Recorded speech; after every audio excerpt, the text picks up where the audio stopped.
சச்சின் வந்து ரீரிலீஸ் ஆகி கொண்டாடிட்டு இருக்காங்க. அடுத்த கொண்டாட்டம் எந்த ஹீரோ படம், இங்கே சார் எந்த ஹீரோ படம், என்னென்ன படங்கள்? ஏன்னா பெரிய பேசும்போதே ஜான் சாரும் சொன்னாங்க, தேவி சாரும் சொன்னாங்க, பெரிய பேங்கிங் மெமரிஸான ஒரு கிளாசிக்கல் மூவிஸ் வச்சுருக்கீங்க. எந்த படங்கள்லாம் பண்ணலன்னு ஐடியா பண்ணியிருக்கீங்கன்னு ஷேர் பண்ணிங்கன்னா நல்லாயிருக்கும். கிளாசிக்கல் மூவின்னு சொன்னதொட்டு முந்தானது தான் ராஜீவ் மேனனுக்கு ஃபோன் பண்ணி பேசினேன். கண்டுகொண்டேன் அஜித் நடிக்கிற படம். ஐஸ்வர்யா ராய், தபு, பூஜா பத்ரா, மம்முட்டி, அப்பாஸ், ஏஆர் ரஹ்மான் மியூசிக்கு, ரவி கே சந்திரன் கேமரா, ராஜீவ் மேனன் டைரக்ஷன். அந்த படத்துக்கு உண்டான ஒர்க் பண்ணின்னு இருக்கேன். இதுக்கு அடுத்து வந்து எல்லாருமே இந்த சச்சின் மாதிரி கேட்குற இன்னொரு படம் வந்து காக்கா. டைரக்டர் கௌதமே எனக்கு பல முறை ஃபோன் பண்ணி, சார் எல்லாம் கேட்குறாங்க, எனக்கு சீக்கிரம் பண்ணுங்கன்னுவார். அந்த ஒர்க்கும் போயின்னு இருக்குது. இது ரெண்டுத்துக்கு அப்புறம் 2026 வந்து தெரி அண்டு கபாலி பண்ண போகிறேன். Okay sir, thank you. இது வந்து ரிலீஸுக்கு ட்ரெயின் ரெடி ஆகினுருது. அடுத்து ஷூட்டிங்க்கு வாடிவாசல் தயாராகின்னு இருக்குது. சார் சச்சின் எந்த அளவுக்கு வெற்றி, எந்தெந்த நாட்டில் எவ்வளோ தேட்டரு, இப்போ எவ்வளோ? இதை வந்து தம்பி சொல்லப்போனால் நான் வந்து உண்மையிலேயே நல்ல சொன்னீங்க.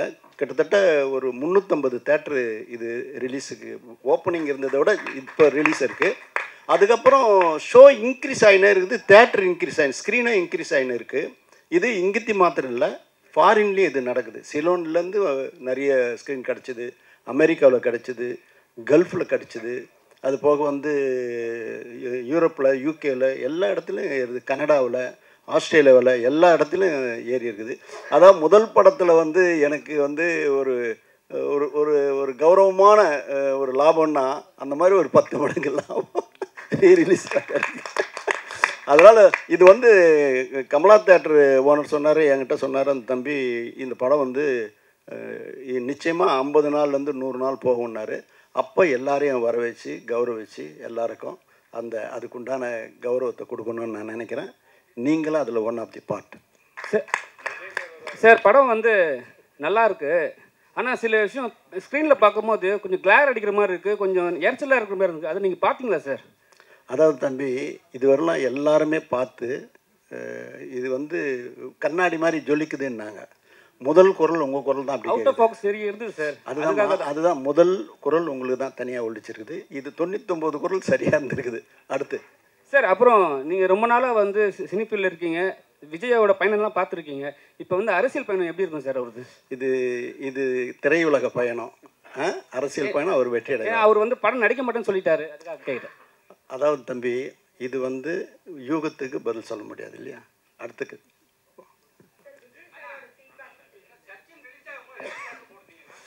சச்சின் ரிலீஸ் ஆகும்போது கிட்டத்தட்ட ஒரு 200 தேட்டர் இருக்கலாம் தம்பி. ஆமாம் தம்பி.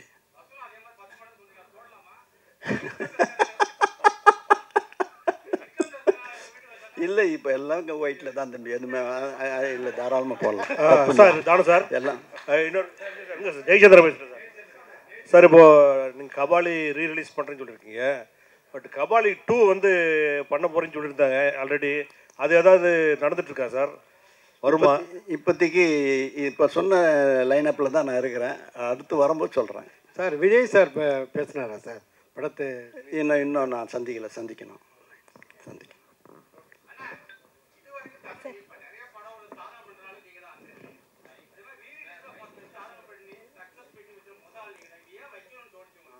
இல்லை, எல்லோரும் ஒரு ஷேர் பண்ணிக்கலான்றது தானே எல்லோரும். இல்லைம்மா, அப்போ பிரிண்ட்டு தான் சார். கிழக்கு சீமையிலே படம் ரீரிலீஸ் பிளான் ஏதாவது இருக்கா? நிறைய பேர் கேட்டிருக்காங்கம்மா, அது பண்ணுறதுக்கு சான்சஸ் இருக்குது.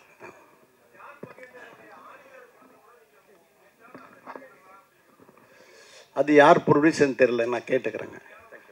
ஹலோ, இல்லை நான் கேட்டுக்கிறேன். தனுஷ் சார், ஒரு கொஸ்டின் கேட்கலாமா? சச்சின்கிற வெற்றிக்கு அந்த பேர் ஒரு மிகப்பெரிய காரணம்னு எல்லாருக்கும் ஃபீலிங். சச்சின் டெண்டுல்கர் பீக்கில் இருந்த டைம் அது எவ்வளோ தூரம் அஃப்கோர்ஸ் ரியலிஸ்டிக்லி உண்மை. ரெண்டாவது கொஸ்டின், மோர் ஹானஸ்ட் கொஸ்டின், ரிலீஸ் ஆன டயத்தில் ட்ரேட் சர்க்கிள்ஸில் ஃபீல் பண்ணாங்க, நினச்ச அளவு வெற்றியை அவங்க அடையலைன்னு அந்த ஃபிகர்ஸை கோட் பண்ணாங்க. அதுவும் எவ்வளோ தூரம் உண்மைன்னு I just need honest answer. அதாவது நான் எல்லாரும் சம்பாரிச்சதோடு தான் எனக்கு ஓவர்ஃப்ளோ வந்தது. அந்த ஓவர்ஃப்ளோ எடுத்துன்னு போய் ஒரு பகுதி எடுத்துன்னு போய் எஸ்ஏ சந்திரசேனுக்கு லாபம் வந்ததுன்னு கொடுக்குறேன். சார் லாபம் வந்து சொன்னதே போதும் சார், எங்களுக்கு பணம் வேணான்னு திருப்பி கொடுத்தாரு. இதுதான் உங்களுக்கு ஆன்சர். சொல்லு தம்பி.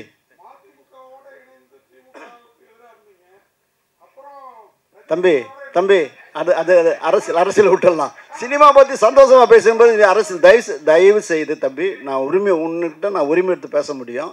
அதனால் யூகத்துக்கு பதில் சொல்லக்கூடாது. அடுத்தது சச்சின். ஆமாம், கண்டிப்பாக சார். இப்போலாம் வந்து ஹீரோயினே வந்து படத்துக்கே ப்ரொமோஷன் வரமாட்டாங்க. ஆனால் வந்து இந்த படம் 20 வருஷம் ரிலீஸ் ஆகிட்ட பிறகு கூட நம்ம ஹீரோயின் வந்து ஒரு ட்விட்டர் போட்டு ஒரு விஷயம் வாழ்த்து சொல்லியிருக்காங்க. அதை எப்படி பார்க்குறீங்க இப்போ இருக்கிற ஜென்ரேஷனுக்கு? ஆமாம் சார், இது வரவேற்கத்தக்கது தம்பி.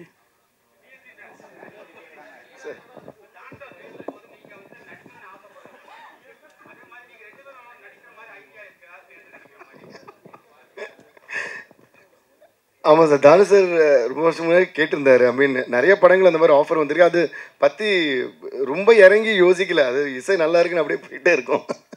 இப்போது நிறைய ஸ்கிரிப்ட் எல்லாம் அனுப்பிச்சு நிறைய பேர் சொல்கிறாங்க. ஏதாவது சூட் ஆகும் அப்படின்னு சொன்னால் மேபி சும்மா ஜாலிக்கு வேணால் ட்ரை பண்ணலாம். அதாங்க, அப்படி ஆசை இருந்து பண்ணிட்டு இருப்பேன் நேரம். அப்போ அந்த ஆசை வந்து பயங்கரமான ஆசையே இல்லை, அந்த இசை தான் பயங்கரமான ஆசையாக இருக்குது. அதுதான். அவர் இப்படியே சிரிப்பார் பாருங்களேன். நான் சொன்னது கரெக்டாக இருக்கும். மாஸ்டர் சிரிங்க. சேம் தான். அது என்னன்னா எல்லாமே அமையணும். நம்ம ஏதோ ஃபோர்ஸ் பண்ணி நம்மளும் பண்ணணும்னு பண்ணக்கூடாது. நம்ம இப்போ ஏதோ நம்ம எங்கள் வேலையை வந்து சரியாக செய்யணும்னு முயற்சி பண்ணிகிட்டு இருக்கோம். ஒருவேளை அப்படி அமைஞ்சிச்சுன்னா, ஒருவேளை நமக்கு எல்லாமே சரியாக அமைஞ்சிச்சுன்னா இன்னும் நடக்கலாம், அவ்வளோதான். தவிர நம்ம ஃபோர்ஸ் தான் இது பண்ணி ஆகணுன்றதெல்லாம் கம்பல்சரி எங்களுக்கு அது தோணலை. எனக்கு தோணலை. இவரு சொல்லிட்டார் உங்களுக்கு. ஆத்திச்சூடி சாங் பார்த்துருப்பீங்க. என்ன பர்ஃபார்மன்ஸு ஷோபி பண்ணியிருக்குன்னு தெரியும். நல்ல கலைஞன். ஆனால் அவனுக்குள்ளே ஒரு இயக்குனர் ஒளிஞ்சுன்னு இருக்கிறான். அது என்றைக்கு வெளிப்படுவான்னு தெரியல. நானும் சொல்லின்னு இருக்கேன். நன்றி சொல்லி இயக்குனர் முடிப்பார்.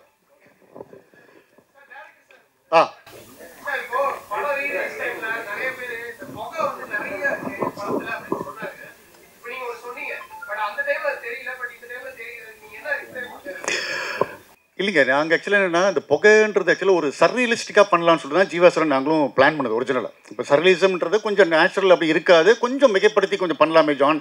நான் ஏற்கனவே இதே தடவை நான் பண்ணியிருக்கேன். நான் இந்த படத்தில் வேறு ஒரு ஸ்டைல் பண்ணலாம், அதாவது இங்கெல்லாம் கூட ஸ்மோக் இருக்குமான்னு பண்ணலான்ட்டுன்னு. மேபி அந்த டைமில் நாங்கள் கொஞ்சம் ஆடியன்ஸை வந்து இந்த மாதிரி சர்ரியலிஸ்டிக் ஃபிலிம் மேக்கிங்னு ஒன்று இருக்குதுன்னு வந்து அவங்கள வந்து கண்டிஷன் பண்ணியிருக்கலாம். அதனால் வந்து ஜாஸ்தி புகைன்னு ஃபீல் பண்ணாங்க. பட் இன்றைக்கி இருக்கிற ஆடியன்ஸ் வந்து அது பெருசாக யாரும் ஒன்றும் குறையாக சொல்கிறது இல்லை. இன்ஃபேக்ட் சொல்லப்போ நிறைய பேர் வந்துட்டு படம் ஸ்டார்டிங்லேருந்தே நீங்கள் க்ளவுட்லேருந்து ஆரம்பிக்கிறீங்க சார், ஸோ பிகினிங்லேருந்தே இது வந்து அந்த இடத்துல நடக்கிற ஒரு கதை மாதிரி நீங்கள் கண்டிஷன் பண்ணிருக்கீங்கன்றாங்க. பட் நாங்கள் அப்படி நினச்சி பண்ணலை. பட் டைட்டிலேருந்தே அது ஒரு மூடு ஸ்டார்ட் ஆகிடுது. அதனால் இன்றைக்கி யாரும் அதை பற்றி ஒன்றும் பெருசாக கம்ப்ளைண்ட் பண்ணல சார். இதெல்லாம் மீறி தான் படத்தை என்ஜாய் பண்ணுறாங்க. ஆமாம்மா, அது எல்லா இடத்துலையும் இப்போ நீ விட்டுருந்தீங்கன்னா இப்போ இங்கே கூட விட்டுருமா ஸ்மோக். நாங்கள் ஒன்றும் இங்கே முதல்ல டேங்க் பண்ணுறீங்க நீங்கள். ஆமாம், இல்லைங்க, நான் ஆக்சுவலாக அதான் சொல்லுறேன், யாராருக்கு எங்கே கண்ணு போகும்னு தெரியல எங்களுக்கு. எல்லாரும் வந்து விஜய் சாரியும் ஜெல்லியும் ரசிச்சுட்டு இருக்கும்போது ஒரு குரூப் வந்து ஃப்ரெண்டு ரசிச்சுருக்காங்க. அது வந்து நிறைய பேரே வந்து ஓப்பனாக இது பண்ணாங்க. எல்லாரும் வந்து ஷாலினியை பார்த்தப்ப நான் மட்டும் இந்த பொண்ணை பார்த்துட்டு இருந்தேன் அப்படின்ட்டுன்னு. அதுக்கப்புறம் வந்து பாவம் யாரோ ஒருத்தவங்க வந்து தேடி கண்டுபிடிச்சி இன்டர்வியூ கொடுத்து அவங்களும் ஒரு வீடியோ கொடுத்து பார்த்தா இப்போ அவங்களுக்கு இன்ஸ்டாலையும் சரி இதுலேயும் பார்த்தா பயங்கரமாக வந்து ஒரு ஃபேன் ஃபாலோயிங் வந்திருக்குது. ஸோ அதான் ஒன்று கிளிக் ஆச்சுன்னா எல்லாமே கிளிக் ஆகிடுன்ற மாதிரி தான். டிஎஸ்பி சார், புஷ்பா 3 ப்ராஜெக்ட் எப்படி போயிட்டு இருக்கு? அது நீங்கள் தான் பண்ணுறீங்களா? திடீர்னு பயங்கரமான ஒரு கேள்வி கேட்டீங்க. அது டைம் எடுக்கும் சார். ஆமாம், அது எட் டு ஸ்டார்ட். அவங்களே இன்னும் டைம். அந்த டாபிக் போய்கிட்டு இருக்கு சோசியல் மீடியாவில். அதில் நீங்கள் தான் மியூசிக். அது சுகுமார் சார் அஃப்கோர்ஸ். பட் அது ஸ்டார்ட் ஆகும். ஏன்னா அதுக்கு முன்னாடி சுகுமார் சார் பண்ணுற வேறு படம் இருக்குது. ஸோ அதான் இந்த கேள்வி நீங்கள் அவர்கிட்ட தான் கேட்கணும். ஆமாங்க, ஆமாம். அப்புறம் இன்னொன்று பிஃபோர் வி ஃபினிஷ் ஒரு பாயிண்ட் சொல்லணும். வாடி வாடி பாட்டு பற்றி விஜய் சாருக்கு இன்னொரு வாட்டி நன்றி சொல்லிக்கிறேன். அந்த பாட்டு அவர் பாடணும்னு நாங்கள் ஆசைப்பட்டப்போ வந்து பாடினார். அந்த வாடி வாடி வந்து மிகப்பெரிய வெற்றியானதுக்கு ஒரு மிகப்பெரிய காரணமும் அவரோட வாய்ஸு. அது எப்படி ரெக்கார்ட் பண்ணோங்கிறது நீங்கள் வந்து இன்ஸ்டாவில் பாருங்கள். ஜான் சார் வந்து க்ளீனாக ஒரு ரீல் சொல்லியிருப்பார். அது நானும் போஸ்ட் பண்ணியிருந்தேன். அது பார்த்தா ரொம்ப என்ஜாய் பண்ணுவீங்க. சார் சார் அந்த பாட்டை வந்து இவங்க நே விருப்பமா ஒரு 2 வரி பாட சொல்லுவாங்க. வாடி வாடி வாடி வாடி பாட்டு. அதான் அவங்க காட்டுறாங்க எப்படின்றாங்க. அதாவது நீங்கள் சொன்ன ரீல் அவ்வளோ பாப்புலர் ஆயிடுச்சு. விஜய் சாரோட வீட்டில் அவரோட கபோர்டு திறந்து அது மேலே குவில்ட் எல்லாம் போட்டு அதில் நிற்க வச்சு தான் அவர் பாட வச்சோம். மைக்கெல்லாம் உள்ள வச்சு. கபோர்டு இருந்தா சரி.